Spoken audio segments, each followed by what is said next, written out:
은혜로운 찬양 감사합니다. 한 주간 동안도 잘 보내셨습니까? 예. 제가 이렇게 물으니까 예라고 대답한 분도 계시고 속으로 아니요 하신 분도 계시고 또 침묵하신 분도 계시고 또 어떤 분들은 별거 다 물어본다, 별거리다 그런 분도 계시고 또 어떤 분들은 내가 교회에서 물어보는 건 죽으면 죽었지 대답 안 한다. 이제 그런 분들 계십니다. 그래서 내가 무슨 대답을 했는지 또 잘 알고 또 우리가 주위에 계신 분들 이렇게 보면 저분은 어떤 대답을 했을 것이다. 우리가 다 눈에 들어옵니다. 그분 같으면 예 그랬을 것이고 또 누구 같으면 그냥 뭐 불평불만이 늘 많이 있기 때문에 그냥 입 꽉 다물고 어떤 대답도 하지 않는 이제 그런 분들도 계실 겁니다. 우리의 입은 같지만은 대답은 다 다릅니다. 사람에 따라서 다르고 또 상황에 따라서 또 달라질 수밖에 없습니다. 영국의 생물학자 나이트라고 하는 분은 그런 얘기를 했습니다. 사람이 불평과 잔소리를 많이 하면 그거는 무덤을 파는 곳이고 지옥을 파는 곳이다. 그래서 불평과 잔소리를 많이 하면 그 사람과 그 가정과 그 교회는 무덤을 파고 결국은 지옥에 떨어진다. 그러나 이 칭찬과 격려를 많이 하게 되면 그 사람은 행복을 만들고 천국을 만드는 사람이다. 그래서 우리 입에서 불평과 잔소리가 많이 나오느냐 아니면 또 칭찬과 격려가 많이 나오느냐에 따라서 지옥이 될 수도 있고 천국이 될 수도 있고 불행이 될 수도 있고 행복이 될 수도 있습니다. 그래서 에베소서 4장 29절에서는 더러운 말은 입 밖에도 내지 말고 덕스럽고 은혜스럽고 선한 말만 하라. 이제 그렇게 말씀하고 있겠습니다. 이스라엘은 우리나라처럼 남북으로 분리되어 있었습니다. 그래서 북은 북이스라엘, 수도는 이제 사마리아 그렇습니다. 그런데 북이스라엘은 기원전 722년에 아수르라고 하는 나라에게 이제 멸망을 당했고 남쪽 유다는 수도가 이제 예루살렘인데 기원전 586년에 바벨론에 의해서 이제 망하게 되었습니다. 그래서 북쪽이 망한 지 136년 만에 이제 남쪽 유다가 바벨론에 의해서 망하게 되었는데 이제 오늘 말씀이 이 유다가 망하는 이제 그 상황의 이제 말씀이 되겠습니다. 그래서 에레미야가 아다노시라고 하는 아나돗이라고 하는 이제 사람인데 그가 예루살렘에 와서 얘기합니다. 회개하라 하나님께로 돌아오라. 그리하면 살고 그렇지 아니하면 이 성이 망하리라. 그렇게 이제 예언을 합니다. 그래서 그들이 회개하지 않음으로 인해서 재앙과 심판이 그들에게 오게 되었습니다. 오늘 우리가 회개함으로 정말 하나님의 용서를 받는, 회개하면 하나님의 용서가 임하게 됩니다. 우리 모두 다 회개함으로 하나님의 용서를 받는 우리나라, 우리 교회, 우리 사랑하는 모든 성도들이 되시기를 축원합니다. 용서받기 위해서 우리가 어떻게 해야 되는가? 첫째 따라하겠습니다. 정의를 행하며 진리를 구해야 합니다. 정의를 행하며 진리를 구해야 합니다. 1절, 2절을 통독합니다. 너희는 예루살렘 거리로 빨리 다니며 그 넓은 거리에서 찾아보고 알라. 너희가 만일 정의를 행하며 진리를 구하는 한 사람이라도 찾으면 내가 이 성읍을 용서하리라. 그들이 여호와께서 살아계심을 두고 맹세할지라도 실상은 거짓 맹세니라. 아멘.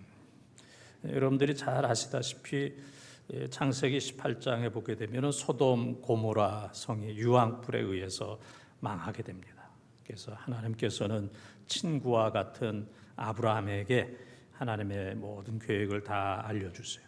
아브라함이 하나님을 향하여 하나님, 그 소돔 고모라 성에 많은 그 의인들이 있는데 그 사람들이 죄인과 함께 유황불에 죽으면 억울하지 않습니까? 그래서 그 성에 의인 50이 있어도 소돔과 고모라 성을 유황불로 망하게 하시겠습니까?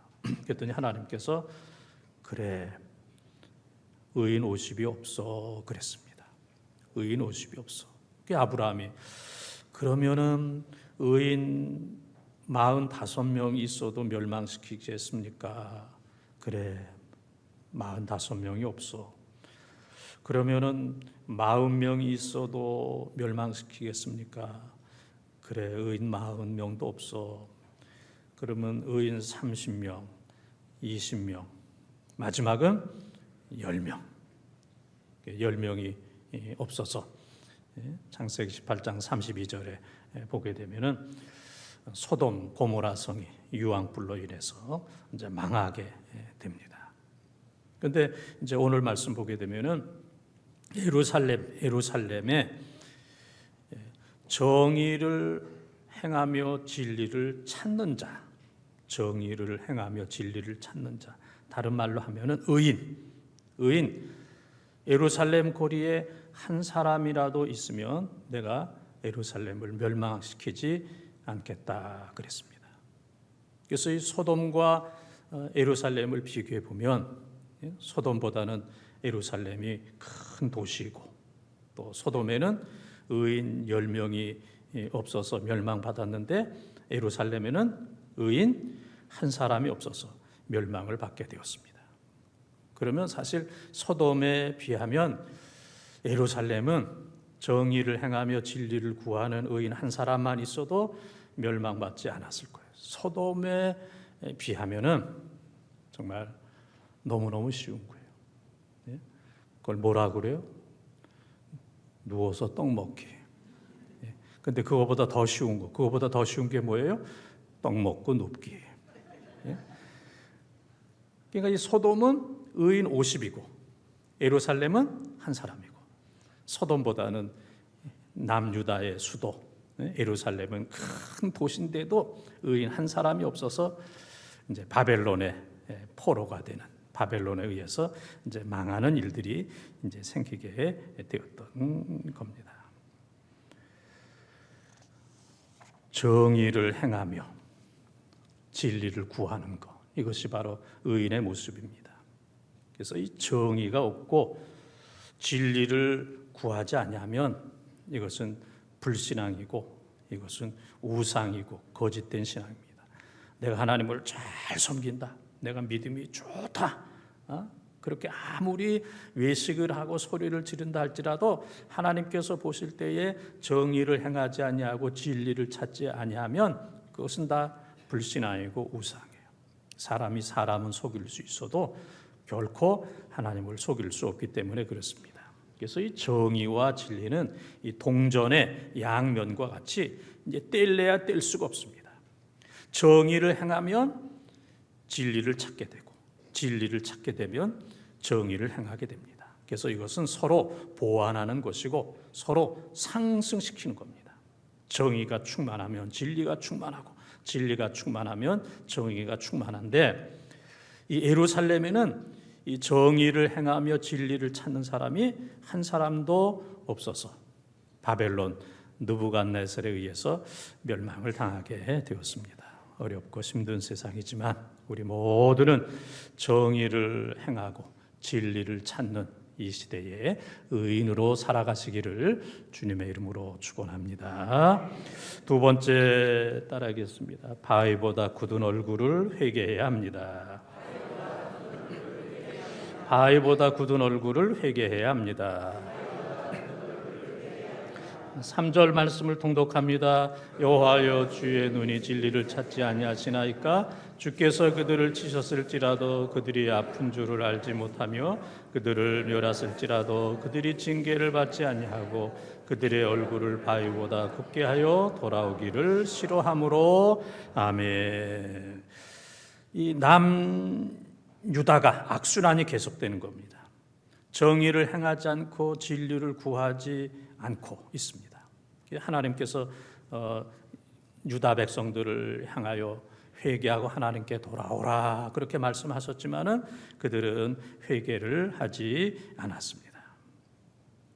설상가상. 눈이 와서 미끄러운데 그 위에 서리가 오니까 더 미끄러운 겁니다. 설상가상. 전호후랑. 앞에는 호랑이가 있고 뒤에는 이리가 있습니다.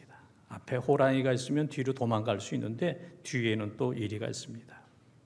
그래서 이스라엘 백성들이 애굽에서 나왔을 때에 앞에는 홍해가 가로막았고 뒤에서는 바로의 군대가 그들을 죽이려고 했어요. 진퇴양난. 앞으로 갈 수도 없고 뒤로 갈 수도 없고 설상가상 눈 위에 서리가 오게 된 것처럼 이스라엘 백성들은 하나님 앞에 더 큰 죄악을 범하게 된 거예요. 정의를 행하지도 않고 진리를 찾지도 않고 하나님께서 회개하라 그랬는데 결코 회개하지도 않았습니다. 그래서 오늘 말씀에 보게 되면 그들의 얼굴을 바위보다 굳게 하여 그랬습니다. 그들의 얼굴이 바위보다 굳어졌다 그랬습니다. 여러분들 한번 여러분의 얼굴 한번 이렇게 한번 만져보세요. 오래간만에 얼굴 한번 만져보세요. 어떻게 좀 부드럽습니까? 딱딱합니까? 딱딱하면 죽은 겁니다. 이거 딱딱하면 어릴수록 부드러워요. 어릴수록 부드럽고 건강할수록 부드럽고 이제 그래서 사람이 죽게 되면 이 부드러운 얼굴이 굳게 됩니다. 딱딱하게 이제 굳게 돼요. 간도 부드러워야 되는데 경화가 심하게 되면은 이제 암이 되는 거예요. 굳어지는 겁니다. 그래서 얼굴도 부드러워야 되는데 얼굴이 이스라엘 백성들의 얼굴이 바위보다 굳게 되었다. 바위가 얼마나 그냥 딱딱합니까? 들어가지도 않고 움직이지도 않는데 바위보다 이스라엘 백성들의 얼굴이 더 굳어졌다. 그러니까 하나님께서 어떤 말씀을 하셔도 그들은 표정이 없는 거예요. 듣지를 않습니다. 고집이 센 겁니다. 이미 굳어져서 이 하나님의 말씀이 들리지 아니하는 이제 그러한 상태가 되었어요. 회개하지 않으면 죽는 겁니다. 죄를 져서 죽는 것이 아니라 회개하지 않기 때문에 죽는 거예요. 회개할 때 용서가 그 속에 임하게 되는 겁니다. 그래서 우리가 이제 사람의 얼굴 어떤 경우에는 그 사람 얼굴이 참 철면피 같아 그런 얘기 하잖아요. 철면피 같다. 쇠처럼 두꺼운 낚아죽. 아이고 얼굴이 그냥 쇠처럼 두꺼워.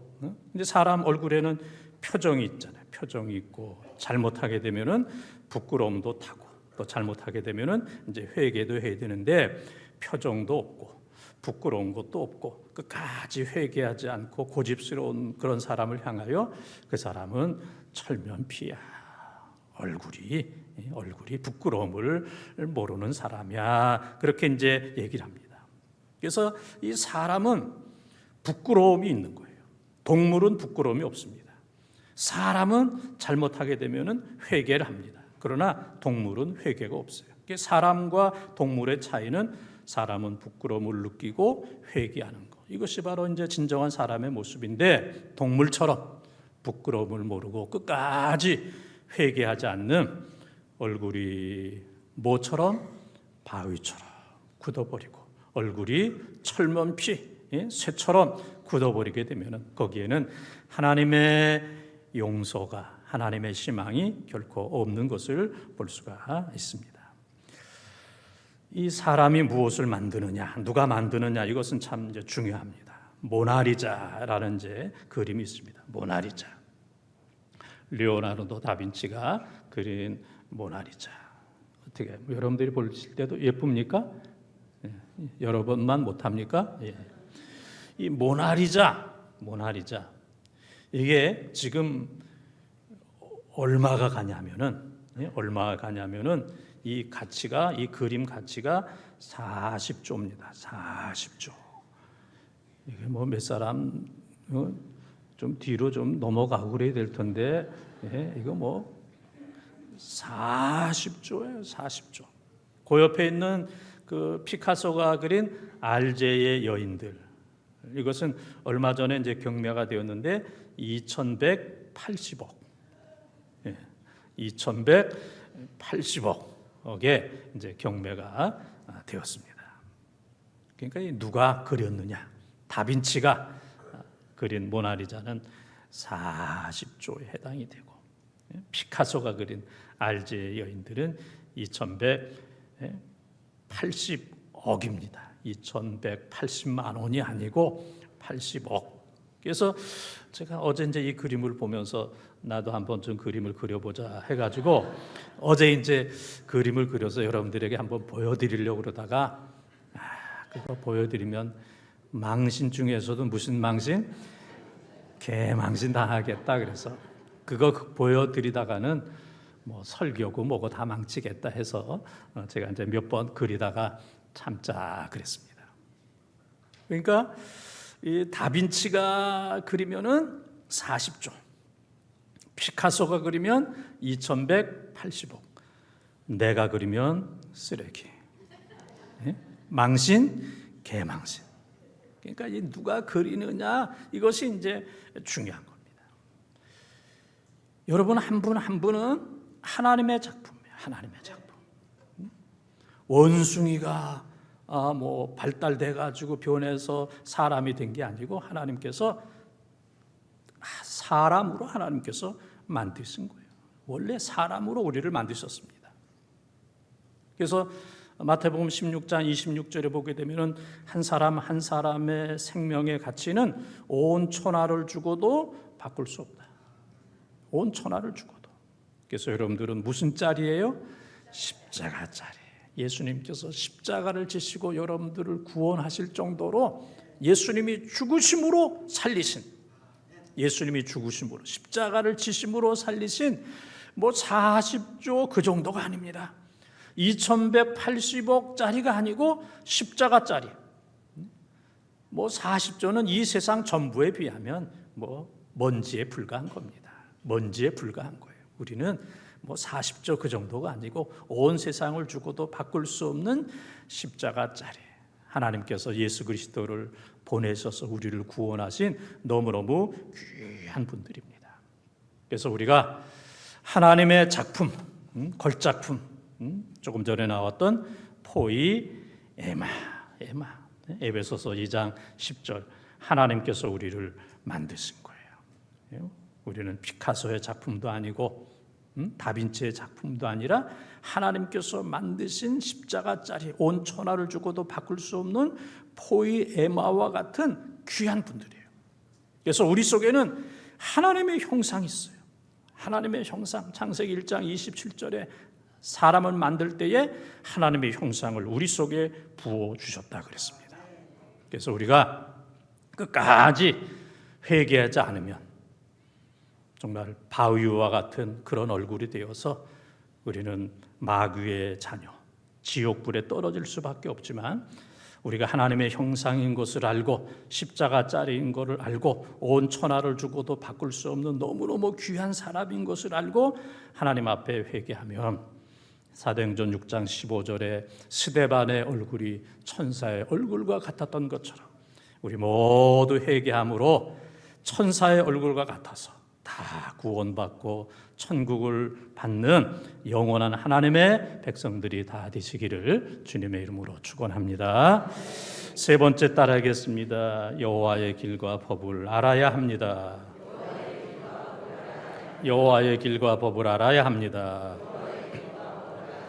4절 5절 말씀을 통독합니다. 내가 말하기를 이 무리는 비천하고 어리석은 것뿐이라 여호와의 길 자기 하나님의 법을 알지 못하니 내가 지도자들에게 가서 그들에게 말하리라. 그들은 여호와의 길 자기 하나님의 법을 안다 하였더니 그들도 일제히 멍에를 꺾고 결박을 끊은지라. 아멘. 회개한 사람들은 다 구원받고 영생을 얻고 천국 백성이 됩니다. 그런데 회개한 그 자리에서 머무는 것이 아니라 우리는 여호와의 길을 걸어야 되고 여호와의 법을 잘 알아야 돼요. 하나님의 자녀답게 살아야 돼요. 그래서 우리가 하나님의 자녀답게 살기 위해서 예배도 드리고 설교도 듣고 여러분들이 성경 또 개인적으로 공부도 하고 묵상도 하고 또 성경을 연구도 하는 겁니다. 이스라엘 백성들이 하나님의 법, 하나님의 말씀은 높은 하늘보다도 더 높다. 그래서 너무 높아서 갈 수가 없다. 이 하나님의 말씀과 길은 바다 끝보다 더 멀다. 그래서 너무 높기 때문에 우리가 올라갈 수 없고 너무 멀기 때문에 우리가 갈 수가 없다. 그러나 하나님께서 말씀하십니다. 하나님의 말씀은 하늘보다 높은 곳에 있지도 않고 바다 끝보다 더 멀리 있지 않고 하나님의 말씀은 우리의 입에 있고 우리 마음에 있다. 신명기 30장 14절에 보게 되면 하나님의 말씀은 하늘보다 높은 곳에 있지도 않고 바다 끝 너머에 있는 것이 아니라 하나님의 말씀은 너희 입에 있고 너희 마음에 있다.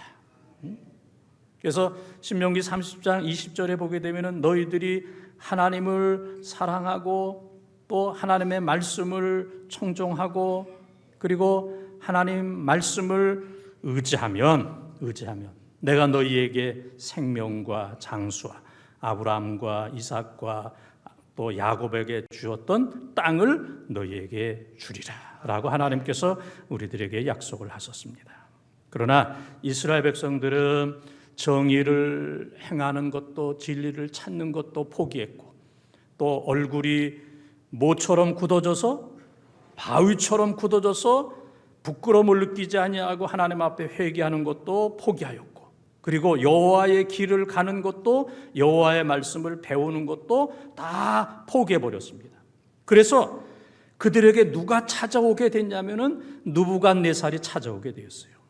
그래서 오늘 6절 말씀에 보게 되면은 느부갓네살을 사자와 이리와 표범으로 표시를 했어요. 그래서 사자는 용맹성과 난폭성, 이리는 탐욕과 욕심, 표범은 재빠른 활약성. 그래서 느부갓네살이라고 하는 사람이 이 세 가지 요소가 다 있는 거예요. 사자 같다, 이리 같다, 표범과 같다. 사자 하나만 해도 힘든데 사자에다가 이리에다가 표범과 같다. 그래서 느부갓네살을 이스라엘 백성들이 부른 거예요. 유다 백성들이 부른 겁니다. 정의를 행하지 않고 진리를 찾지 않고 회개하지 아니하고 여호와의 길을 가지 아니하고 하나님의 말씀을 배우지 않기 때문에 그들이 느부갓네살, 바벨론의 느부갓네살을 불러서 느부갓네살에 의해서 남유다가 1차, 2차, 3차 바벨론으로 끌려가게 되었고 이 본토에는 노인들만 가난한 사람들만 낳는 그래서 기원전 586년에 남유다가 망하는 비극을 맞게 되었던 겁니다. 프랑스 파리에 에펠탑이 있습니다.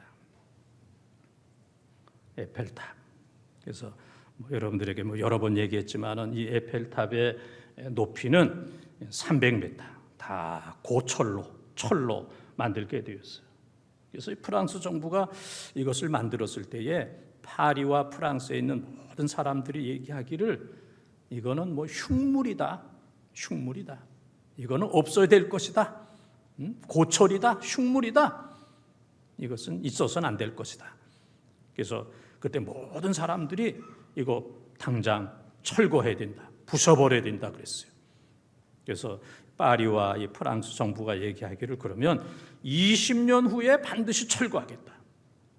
20년 동안 봐달라. 20년 후에 반드시 철거하겠다. 그렇게 약속을 하고 20년 동안 놔뒀어요. 그리고 20년 후에 이 철탑을 흉물을 철거하려고 그랬을 때 파리와 이스라엘 프랑스 백성들이 다 반대했어요. 그냥 놔둬라. 정들었다. 20년 동안 보다 보니까 정들었다. 그래서 파리와 프랑스의 명물이 이제 되었다. 그래서 이제 지금까지도 많은 사람들이 프랑스 파리 그러면 에펠탑을 보러 많은 사람들이 이제 그곳을 가게 됩니다. 그래서 에펠탑 효과라는 이 단어가 생기게 되었어요. 에펠탑 효과라고 하는 것은 자주 보는 것만으로 호감도가 올라가는 현상. 보면서 정든 겁니다. 우리 교회도 그렇잖아요. 보면서 정들고, 또 우리 교인들도 한 20년 보면 다 정들었잖아요.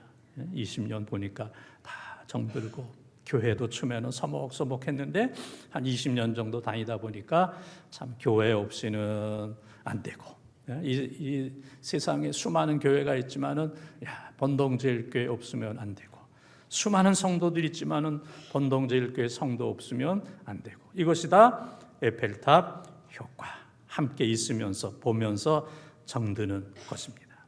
그런데 최고의 에펠탑 효과는 십자가입니다. 십자가. 이 십자가는 죄인을 죽이는 것입니다. 흉악한 죄인을 죽이는 도구. 그 십자가는 이건 뭐 두려운 것입니다. 그러나 예수 그리스도께서 십자가를 지시고 인류를 구원하신 이후에는 이 십자가는 생명의 도구가 되었어요. 사랑의 도구가 되었습니다. 생명과 사랑, 화목, 이것을 이제 십자가가 상징하게 되었어요. 그래서 십자가를 바라볼 때마다 내가 죄인인데 구원받았다. 하나님께서 나를 사랑하신다. 예수 그리스도를 통해서 내가 구원받았다 하는 감격이 이제 우리 가운데 임하게 되는 거예요. 그래서 우리가 예수 믿는 데서 그치는 것이 아니라 믿은 이후에는 여호와의 길과 법을 잘 알아야 돼요. 성경 공부도 하고 신앙생활을 우리가 잘 해야 됩니다. 그래서 이 바울이라고 하는 사람이 아덴에 가가지고 거기에 이제 철학자들이 많으니까 내가 이 하나님의 말씀과 십자가가 아니고 내 철학적인 지식으로 이 사람들에게 한번 감동을 줘야 되겠다. 이 사람들을 다 회개시켜야 되겠다 하고 철학적인 설교를 했어요. 그런데 결과는 별로 효과가 없었어요. 몇 사람만 예수 믿었어요. 그래서 그 이후에 바울이 하나님 앞에 회개했습니다. 그래서 고린도전서 2장 20절, 2장 2절과 또 갈라디아서 6장 14절에서 그는 그런 고백을 합니다. 내가 이제는 십자가 외에는 자랑하지 않겠다. 내가 내 학보를 자랑하고 내 지식을 자랑하고 내 철학을 자랑하고 내 민족을 자랑하고 인간적인 것으로 다른 사람들을 구원하려고 했으나 이것은 아무 소용없다. 내가 이후로는 십자가 외에는 자랑하지 않겠다. 나는 십자가만 자랑해야 되겠다. 그는 이제 그렇게 고백을 합니다.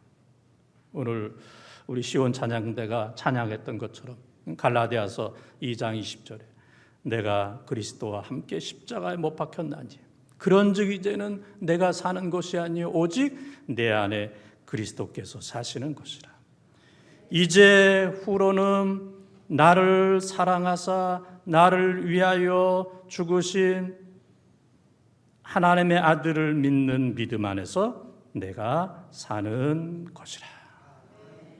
이 바울의 이 십자가 신앙, 이것은 믿는 데서 그치는 것이 아니라 그리스도 안에서 우리의 믿음이 자라나야 됩니다. 믿음이 자라나야 돼요. 그래서 말씀으로 충만해야 사탄이 한 길로 왔다 7길로 도망가고 신천지와 같은 이단이 왔다가 도망가게 됩니다. 그래서 디모데전서 2장 4절에도 보게 되면은 우리가 구원받을 뿐만 아니라 그리스도를 아는 지식에 이르러야 된다 그랬어요. 에베소서 4장 13절에 보게 되면은 그리스도의 충만한 지식에 충만해야 된다. 그리스도의 충만한 그 지식에 우리가 충만해야 된다. 그리스도의 충만함을 알아야 된다 그랬습니다. 시편 1편 2절에 보게 되면은 복 있는 사람은 하나님의 율법을 즐거워하며 주야로 묵상하는 자로다. 그래서 우리 수많은 성도들이 하나님의 말씀을 읽고 또 묵상하고 성경을 공부하고 또 성경을 쓰고 말씀 중심으로 살기 위해서 몸부림치는 것은 그리스도를 아는 지식이 자라나야 돼요. 그래서 여호와의 길과 그리고 여호와의 법을 잘 배울 때 우리는 세상 풍파 가운데서도 흔들리지 아니하고 또 어떤 이단도 사탄도 결코 우리를 접근하지 못하는 줄 믿습니다. 사랑하는 본동가족 여러분, 하나님의 말씀은 멸망과 저주가 아니라 우리에게 희망과 놀라운 축복입니다. 세상이 아무리 힘들다 할지라도 오늘 주신 말씀처럼 여호와의 정의를 행하며 진리를 구하는, 정의를 행하고 진리를 구해야 되고, 두 번째는 바위보다 굳은 얼굴을 우리가 회개해야 됩니다. 우리가 회개할 때 바위보다 굳은 얼굴이 천사의 얼굴이 되는 줄 믿습니다. 그리고 여호와의 길과 법을 잘 알아서 용서받는 길은 정의를 행하며 진리를 구하고, 그리고 하나님 앞에 회개하고 여호와의 길과 법을 잘 알아서 하나님의 용서가 여러분 가운데, 가정 가운데, 우리 교회 가운데, 이 민족 가운데 풍성한 하나님의 용서가 임하기를 주님의 이름으로 축원합니다.